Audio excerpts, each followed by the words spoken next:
नौ मई को मैं मसूरी रोड पे जा रहा था घूमने। चंबा में काम करता था ना मैं।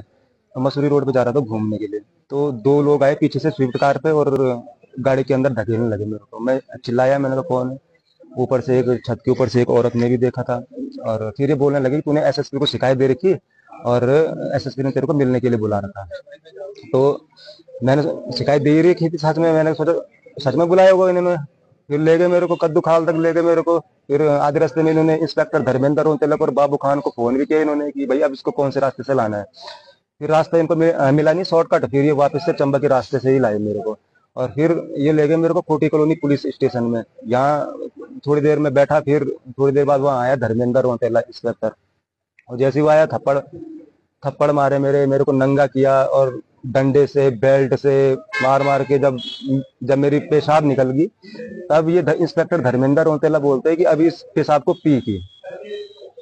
फिर जब मना किया तो फिर उन्होंने पीटा, फिर मैं पीनी पड़ी वो मजबूरी में पेशाब पी। फिर मारते गए। फिर वहाँ कुछ देर बाद वो आया इंस्पेक्टर धर्मेंद्र, वो सब इंस्पेक्टर बाबू खान आया, संजीत कुमार आए। और जैसे ये बाबू खान आया तो लातों से मारने लगा मेरे को। फिर वो सबके जितने भी पुलिस वाले थे वहाँ, इंस्पेक्टर धर्मेंद्र रोहतक बोला अब सबके जूते चाट दे। फिर सबके जूते चटवाए उसने मेरे से, जितने भी थे वहाँ कांस्टेबल, सब इंस्पेक्टर और इंस्पेक्टर, सबके मतलब जूते चटवाए उसने। फिर उसने बोला इंस्पेक्टर धर्मेंद्र ने अब तुम बाहर जाओगे। फिर सारे लोग बाहर गए। फिर उसने मेरे सर में पेशाब की, धर्मेंद्र रोहतक ने पेशाब की। तो तब फिर सब लोग मेरी पीठ उल्टा उल्टा कर रखा था मेरे को। फिर मेरी पीठ पे सबने पाँव रखा और फिर पाँव उल्टा करके डंडे मारे। जब हाथ पाँव इतने मोटे मोटे सूज गए, फिर एक ने इधर से पकड़ा मेरे को, एक ने इधर से पकड़ा कि अब चल के इधर उधर चलवाया उन्होंने, इधर उधर बहुत देर तक। फिर तो प्यास लगी, मैंने पानी मांगा पीने के लिए।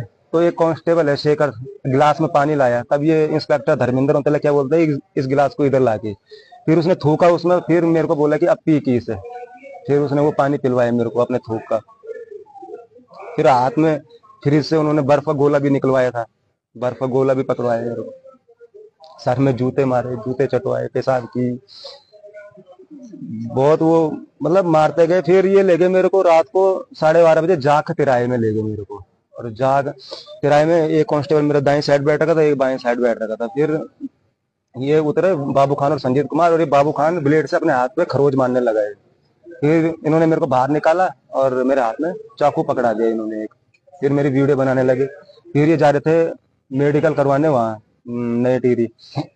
जैसे ये जाग तिराए से 2-4 किलोमीटर आगे गए तो इनको पता नहीं किसका फोन आया कि अभी का प्लान कैंसिल करो, अब सुबह का प्लान बनाना है। फिर ये मेरे को कोटी कॉलोनी पुलिस स्टेशन में वापस ले गए। फिर मारा इन्होंने मुझे।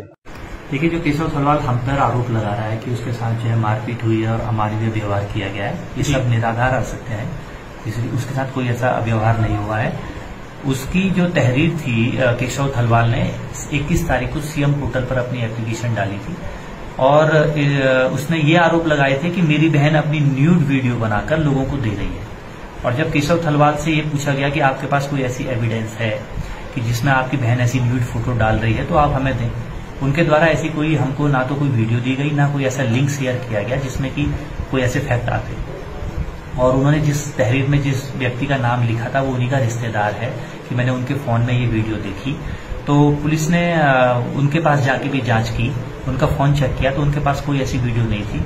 और जिनका वो नाम ले रहे थे वो इनके रिश्तेदार हैं, जो एक प्रकार से मूक बधिर हैं, बोल नहीं सकते और सुन नहीं सकते। फिर भी चेक किया। उसके बाद गांव के आस पड़ोस से जानकारी करी और इनकी मां ने, उर्मिला देवी जी ने, एक तहरीर थाने पे दी थी। और जब उसकी भी जांच की तो ये फैक्ट पाए गए थे कि 20 तारीख की रात को केशव थलवाल ने अपने घर में अपनी माताजी और अपनी बहन के साथ बहुत ज्यादा मारपीट करी। और मारपीट करने के बाद वहां से सिलेंडर का पाइप खोला और बाहर से बंद करके अपने आप को वहां से चला गया। और जब उनकी मां जो है और चिल्लाई तो आस पड़ोस के लोगों ने आकर जो है वो सिलेंडर बाहर फेंका और इन लोगों की जो है जान बचाई। उसके बाद उनकी मां ने भी ये तहरीर थाने पर दी थी, इसमें जांच की गई थी। और चूंकि उनकी मां ने ये बार बार बोला कि एक बार मेरे बेटे को समझा दीजिए, अगर ये मानता है तो अच्छी बात है। हमने इसका प्रयास किया और इसके बेटे को बुलाया भी यहाँ पर केशव को। तो ये पहले तो आए नहीं, और जब आए तो इनका ये कहना था कि मेरी बहन के खिलाफ सिर्फ पुलिस मुकदमा लिखे। और हमने इनसे कहा कि कोई ऐसी एविडेंस है दीजिए, तो इनके द्वारा कोई एविडेंस नहीं दी। इवन ये बात प्रकाश में आई कि ये अपनी बहन को आज से नहीं, बहुत पहले से इसलिए मार रहा है कि 2020 में इनकी बहन की कोई वीडियो किसी ने वायरल की थी, उस संबंध में थाने पर मुकदमा पंजीकृत हुआ था, वो लड़का जेल गया था और तब से ये अपनी बहन से इस प्रकार की रंजिश रखता है। और जब ये प्रकरण पूरा हुआ जांच में तो ये फैक्ट पाया कि इसके द्वारा अपनी मां बहन के साथ मारपीट की गई। अन्य गांव के लोगों ने भी ये बयान दिए हैं। उसके बिहाफ पर पुलिस ने इनके खिलाफ मुकदमा लिखा गया था और मुकदमा लिखने के बाद जो है केशव काफी एग्रेसिव हो गए और हमारी फैमिली के खिलाफ, अन्य दरोगा लोगों के खिलाफ और उच्चाधिकारियों के खिलाफ अनाप शनाप बातें बोलना और बिना सत्यता जाने जो है मनगढ़ंत आरोप लगाते हुए आरोप लगाना, इस प्रकार की इनके द्वारा वीडियो बनाई जा रही थी। और जब इनको हमने यहाँ पर 41 का नोटिस शामिल करने के लिए बुलाया तो ये उपस्थित नहीं आए।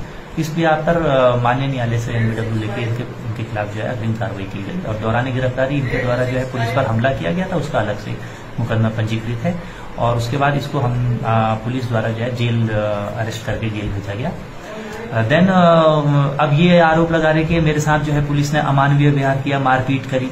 तो पुलिस ने इनका अरेस्टिंग से पहले एक मेडिकल प्रोसीजर होता है वो किया और अगर इनको इतना वो था तो ये माननीय न्यायालय के समक्ष इस बात को कहते या अपना मेडिकल करवाते, जेल में अपना मेडिकल करवाते। तो इनके द्वारा ऐसा कुछ नहीं किया गया। अब चूंकि ये बाहर आ गए हैं और भी फिर से इसी प्रकार के आरोप प्रत्यारोप लगा रहे हैं कि मेरे साथ मारपीट करी और अमानवीय व्यवहार किया।